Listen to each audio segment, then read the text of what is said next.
ملائکتہ وکتبہ ورسلہ volume الآخر والقدر خیرہ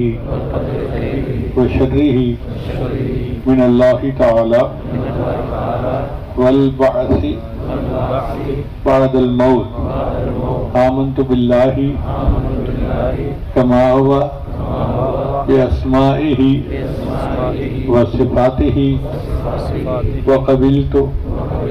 جمیع احکامہ اقرارا باللسان وتصدیقا بالقلب اشہد ان لا الہ الا اللہ واشہد ان محمدا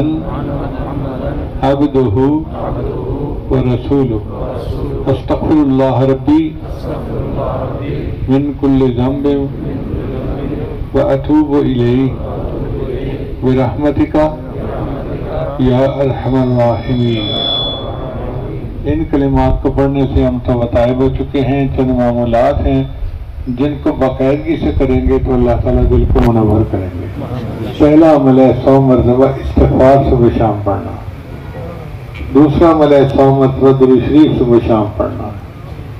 تیسرا ہے قرآن مجید کی تلاوت روزانہ پڑھنا، ایک پارہ پڑھیں یا آدھا پڑھیں ضرور،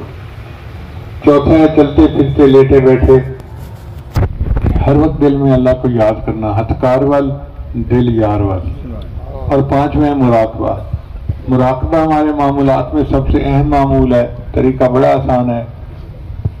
کہ جب آپ نماز پڑھ کے فارغ ہوں